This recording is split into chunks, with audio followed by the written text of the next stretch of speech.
Welcome to the Psych Central Show, where each episode presents an in-depth look at issues from the field of psychology and mental health, with host Gabe Howard and co-host Vincent M. Wales. Hello, everyone, and welcome to this week's episode of the Psych Central Show podcast.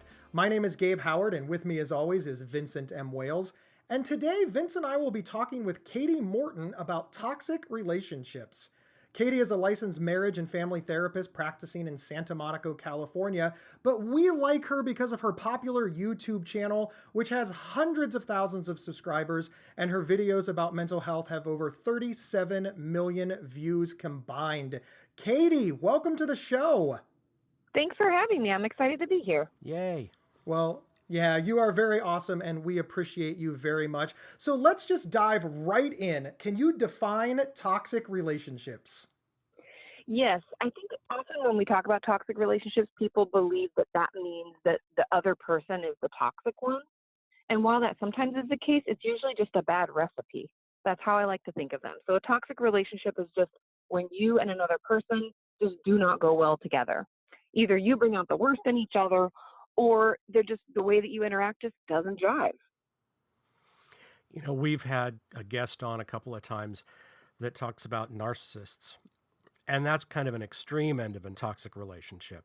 So you're saying that there are other kinds that are what you might just call mildly poisonous. Mildly poisonous, Yeah. I like that. Exactly. Like, have you ever had like a friendship where you just find yourself always fighting with the other person, or like they just somehow always poke your buttons? Mm-hmm. There's a lot of that kind of thing where it's just not a good relationship. It's not a good recipe. It doesn't work well. It ends up being a lot more effort and work than maybe either of you is willing to give. And it doesn't necessarily mean it's like horribly terrible, like a big blow up. It just means it doesn't work. Gabe, maybe we should reconsider our partnership here because... Katie, let me ask you this. Let's say you start with a healthy relationship. Everything is just peachy. Can it become toxic? Yes, it can. Because as we know, we all change and grow. I mean, thank God we change and grow, but also it can be for the worse sometimes. Or one member of the partnership or relationship can decide they want to go, a different way, Mm-hmm. or choosing a different path. And we can then struggle to connect in the way we used to. And, if we aren't communicating clearly and seeking to understand one another, it can slowly erode and become very toxic. I agree with you. I'm glad that people do evolve and grow and learn different things, because 20-year-old Gabe should not be on the earth anymore. Replacing him with 40-year-old Gabe was definitely best for everybody, myself included. I noticed, though, that, Vin made the joke that, our relationship may have turned toxic. And I know the audience is going to be devastated, but Vin and I are not a couple. We're not romantically involved. But that does raise the question. Be a shock to your wife, wouldn't it? Yeah. My wife and your girlfriend would be stunned. But that does raise the question, though. Can people be in a toxic relationship with non-romantic partners? And by non-romantic, I don't mean friends with benefits. I mean, like, can a friendship, a platonic friendship, be toxic? Oh, 100%. I even had one personally. I write about it in my book about how I had this friend that was like a black hole. She just sucked all the energy out of me. It was like she only got a hold of me when she needed something, when there was some big catastrophe going on and she wanted me to fix it or to talk her through it. And it was always very one-sided. And that was just a complete platonic friendship. But it got to the point where it was just so taxing on me that I would avoid her calls. I felt resentful when I would see a text. And so, yeah, you can have toxic relationships that have no romantic interest at all. And I know you've mentioned a few, but what are some general signs that you're in a toxic relationship? I think the basic signs are, like I just mentioned, if you find yourself like resenting them or avoiding them in general, that's usually a sign. If it's one-sided, if there's no balance, and trust me, I know every relationship is going to go through these ebbs and flows, right? Some person in the relationship might be, maybe they lost a loved one, so they're just really going through a tough time. We're going to have that. That's normal. But if that's the constant and that's always the case, then that's not going to work out. Relationships need to have some sort of balance. Also, if there's any abuse at all, I mean, I know that kind of goes without saying, but a lot of times people don't recognize when abuse is happening. If you're being, manipulated in any way, whether they're controlling your money, or they're withholding sex as a way to manipulate you to get you to do certain things, like anything like that, those are just some basic red flags to look out for. Right. So, are there different types of toxic relationships? Yes, I believe so. There's there's quite a few, but the most common that I see are when someone's really enmeshed, if there's a lack of independence in a relationship. This could be friendships or romantic relationships, but anybody who wants to know where you are all the time, calls a ton, texts incessantly, asking you what you're doing and who you're with. Um, I know that that can sound like jealousy, but it's more about the enmeshment and the fact that they don't feel able to make decisions without you, or you don't feel able to make decisions without them. If there's no separation, that's really, really unhealthy, and I believe becomes a toxic relationship if we don't nip it in the bud. It's interesting that you say that wanting to know where somebody is all the time, texting too much, things of this could be signs of a toxic relationship because our entire society is set up to monitor what everybody is doing. I know. I know when my mother gets her hair done and she lives 700 miles away from me, but it's because she checks in via social media. Getting my hair Yes. done, here's my before and after picture. I am not stalking my mother, but I know her day-to-day routine. Isn't this just where we are as a society? I mean, social media definitely plays into it and can lend itself to people sharing all of the information. But this is more about when it comes to the relationship itself. This isn't stuff that people put out there, in social media so that you just know. This is when the person in the relationship is going to constantly ask you and needs to know. And like the other thing I mentioned that I think is important is if you or the other person doesn't feel comfortable making a decision without them. And these aren't decisions that are going to affect them necessarily. These are things that could only affect you. But because you're so enmeshed and you don't have any independence, you don't feel, confident enough to make a decision for yourself. So, like in the example that I used about my mom, it would be a toxic relationship if I demanded that my mother get the haircut that I want, or send me the options and I'll pick for her, or if she would refuse to get her hair done without me going with her for fear that I would become angry at her choice, or something along those Yes, lines. It's not the exactly. act of me knowing, it's the act of me participating to an unhealthy degree. Exactly. And neither of you having like a healthy independence. Because yeah, I know relationships we can feel close and want to know where people are for safety's sake often. But when it gets to the point where we don't have any healthy independence or feel any ability to do what we want to do, that's when it becomes a bad thing. Do you know what I mean? I do know what you mean. You started to talk about abusive relationships. Now, I think that many people, when they think of abusive relationship, they think one person hitting or striking or just violence on another person. But that's not the only way to abuse somebody. No, and it's actually not even the most common. Emotional abuse is much more common than actual physical abuse. And emotional abuse is kind of like what I alluded to earlier, like controlling someone's money. You'd be surprised how many people are in marriages or relationships where the person tells them what they can and cannot spend money on. And I know that that sounds kind of silly, and people often, brush it under the rug and say, oh, it's not that big of a deal, and I don't really have a problem with that. But again, it goes back to that like healthy independence and with each member in the relationship. And if they're controlling a certain part of your life, that can be abusive. Now, is this a learned behavior? And if it is, where are people learning this? I do think that abusive behaviors are something that can be learned, whether it's we already grew up in a household where abuse was happening, like emotional abuse or physical abuse. We often don't know another way to show or receive love because that's where we learn it is from our parents or whoever our primary caregivers are.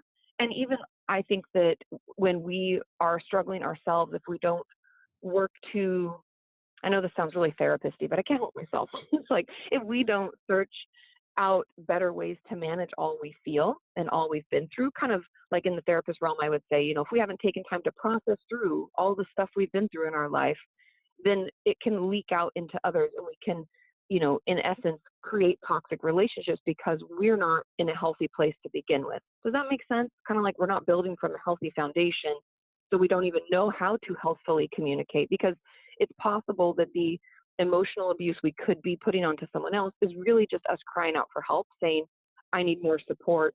I don't know how to get to tell you that I need you, so I'm just going to kind of force you to be with me. Well, a lot of it comes from insecurity. Yes, 100%. I agree. It almost sounds like, and I hate to use this example on adults, but it's like when a 5-year-old says, I hate you and I want you to go away. They're just testing to make sure that you're going to stay. Now, when you're 5, that's understandable. You're 5 and you don't know Hmm. how to, hopefully you have good adults in your life that say, telling somebody you hate them and go away is not the best way to have them prove that you're in a trusting and stable relationship. But we have 25-year-olds that are doing this because they never learned better. Yeah, because no one was there to say it's okay, or this is not the way to communicate, but I will be back, okay? And kind of that reassurance that builds a healthy self-confidence and self-assurance. We're going to step away to hear from our sponsor. We'll be right back. This episode is sponsored by BetterHelp.com. Secure, convenient, and affordable online counseling. All counselors are licensed, accredited professionals. Anything you share is confidential. Schedule secure video or phone sessions, plus chat and text with your therapist whenever you feel it's needed. A month of online therapy often costs less than a single traditional face-to-face session. Go to BetterHelp.com/Psych Central and experience 7 days of free therapy to see if online counseling is right for you. BetterHelp.com/Psych Central. We're here talking about toxic relationships with Katie Morton. You have a new book coming out. It's called Are You Okay? And the first question that I have to ask is, you spell you with the letter U, which makes me cringe because you're supposed to spell out Y-O-U. Can you talk about that for a moment? Let's talk about the title, not the content. Yeah. Well, it's funny that you wanted the U spelled out because I initially pitched it with just the letter R. So that probably would have made you feel even worse. No, that would have actually been better, in my opinion. No. Well, yeah, because if you're going to do it the whole way, right? Just have the book be titled Ruach. That's good. With Ruach, exactly. I like the name of the book. I understand where it comes from and how it ties in, and language is constantly evolving, and even I have to admit that that's a good thing, or we'd all be talking in 14th century British English, and that's just the most annoying version of English in my opinion. So, but the book is about these toxic relationships and how they go, and everything that we've been discussing, and is it a big book? I mean, it seems like this thing would need to be 20,000 pages to properly cover it all. It's actually not that long. I think it's around 250 pages. I forget the exact number of pages, but the whole book is essentially a mental health 101 guide.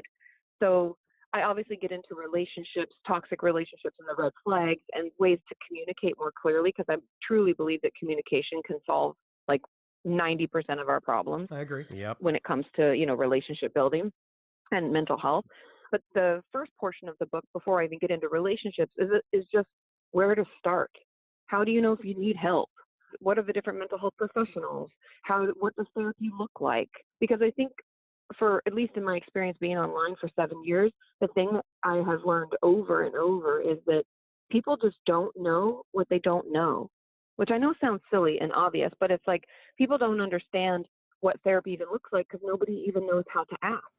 And people don't know what's the difference between mental health and mental illness because people use the words interchangeably and no one's really coming out and talking about it in a real way. That is the bane of my existence.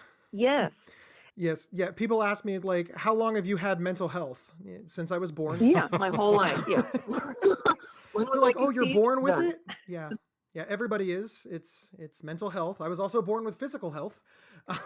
Yeah, and they should be treated the same. Not the same when it comes to treatment, but you should consider them the same.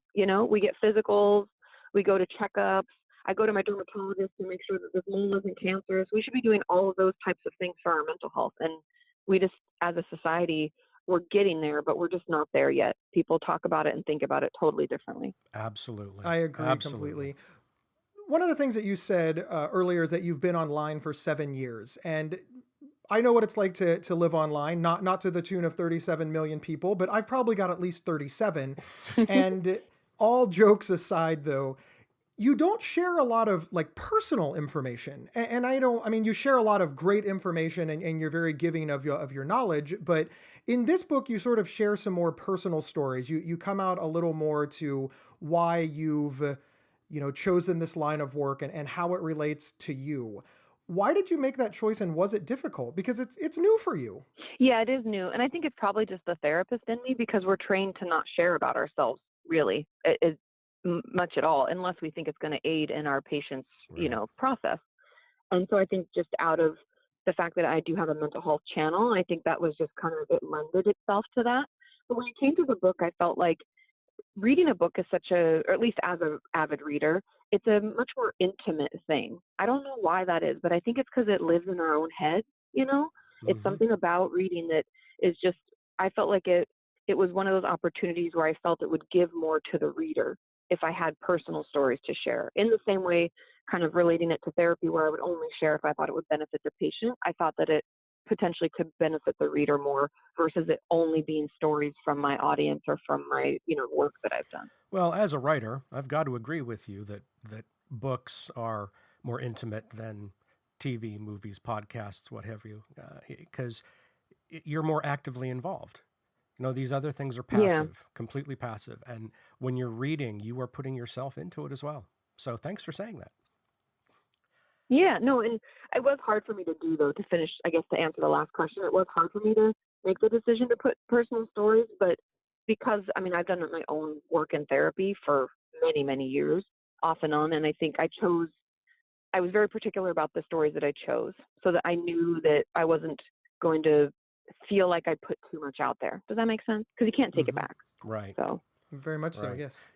All right, so let's say you're a person who thinks that you might be with a person who is toxic. What do you do? First, talk to them, communicate. Like I said earlier, I think communication is just such a key to healing anything in our life, any relationship. Obviously, only communicate if it's safe. I say that in the book a lot. Like if it's abusive or if anything, if you worry for any amount of your safety, emotional, physical, whatever, do not. That's not going to be the best thing. In that case, the first step would be getting help yourself. But I think try to communicate with the ones that we love. And if something is upsetting you, if you feel like they're trying to control you in some way, practice what you want to say ahead of time and make sure there's no blaming. Like in the book, I give kind of the most common communication blunders and how to make sure we don't do it, which, no blaming, no keeping a laundry list of the things you've done and keeping track. We've all had people who've done that. Well, I did this for you and, or you paid for that, but I need to pay for this. Like, just don't keep track. And so I go through kind of the things that you should try to avoid and just try to communicate what you feel is going on and why it's upsetting to you. And then try to move forward. And hopefully if it is a healthy relationship or it can be turned around, and the only way it can be turned around, by the way, is if both parties want to make it work. One person cannot work hard enough for both. Just throwing that out there. Mm-hmm. Makes perfect sense. Yeah, because, otherwise a lot of people think they can love enough, give enough for both, and you just cannot. It's not possible. And so if you communicate and you both decide to work on it, then it can get better. I've noticed that when you answer all of these questions, it's about the other person being the abusive one, the toxic one, or causing the problems and how to handle them. But what if you're the toxic person? What if you have the awareness to realize that you're the toxic person? What then? Well, and that's awesome if you do realize it, because a lot of people I find aren't as self-aware, or it can take us a lot longer to come around and admit that we are part of the problem, which in most relationships, toxic or not, it takes two people. Like I said, it's a bad recipe.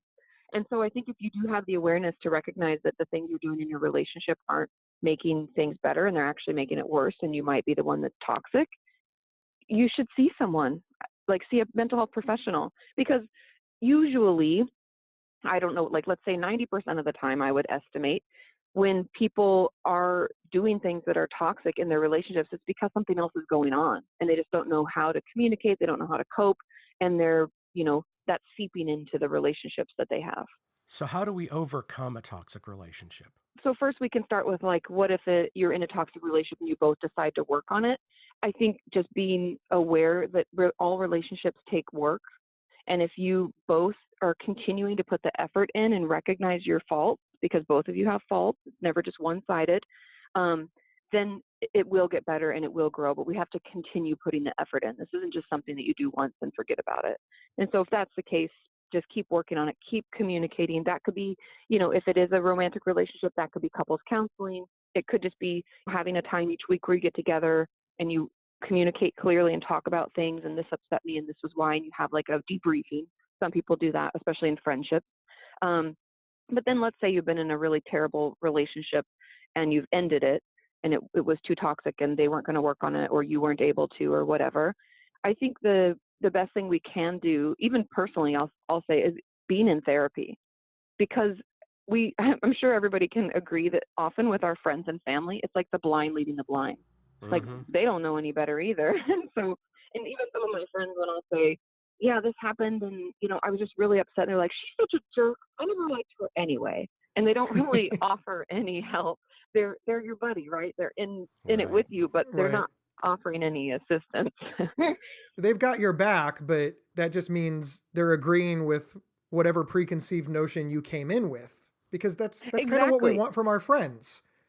Totally. And that's why friends are helpful, but it's not enough. And so if you find yourself still struggling, or let's say you've been in 2 or 3 back-to-back toxic relationships, that tells us something, right? That's like a little red flag of our own to say, hey, maybe I should do some work on myself so that I don't continue this pattern. Because we all do have the power to change. I mean, that's what everything I've done in my career is all about, is the ability to change and grow. Yay! And so if you get into therapy, you start working on yourself, then we can prevent that pattern of unhealthy relationships from continuing. That is very cool. Yeah. Katie, thank you so much. I have one last question before we find out where to find the book and where to find you. And that's, what's your hope for this book? What do you hope that people get out of it? When you sat down on day one to write it, what was your end game? I think my hope is that it gives people a resource to empower them to make educated decisions about their mental health. I think that there's so much pop psychology out there, or just information for clinicians, for mental health professionals themselves. And I hope that this book reaches people where they're at, and it's easy to digest and understand. All of the writing is very simple. There's no what I call like hokey pokey therapist talk. There's none of that. It's all, hopefully very relatable and common language, so that people can get the help they need when they need it most. Fantastic. Hokey pokey is now my new favorite term. You may see that in an upcoming video by me. I will give you credit, I promise. Feel free to use it. I think it's a good one. Awesome. Thank you. That's awesome. All right, Katie, tell our listeners where they can find you online, including your book. Yeah, my YouTube channel and all of my socials are Katie Morton, just KATIMORTON. Find me online on Twitter, on YouTube, everything. And then as far as the book, Are You Okay? A Guide to Caring for Your Mental Health, you can find it on Amazon, Barnes & Noble, or wherever books are sold. Excellent. Wonderful. Thank you so much for being here. And thank you everyone else for tuning in. And remember, you can get 1 week of free, convenient, affordable, and private online counseling anytime, anywhere by visiting betterhelp.com/psychcentral. We will see everyone next week. Thank you for listening to the Psych Central Show. Please rate, review, and subscribe on iTunes or wherever you found this podcast. We encourage you to share our show on social media and with friends and family. Previous episodes can be found at psychcentral.com/show. Psychcentral.com is the internet's oldest and largest independent mental health website. Psych Central is overseen by Dr. John Grohol, a mental health expert and one of the pioneering leaders in online mental health. Our host, Gabe Howard, is an award-winning writer and speaker who travels nationally. You can find more information on Gabe at gabehoward.com. Our co-host, Vincent M. Wales, is a trained suicide prevention crisis counselor and author of several award-winning speculative fiction novels. You can learn more about Vincent at vincentmwales.com. If you have feedback about the show, please email talkback@psychcentral.com.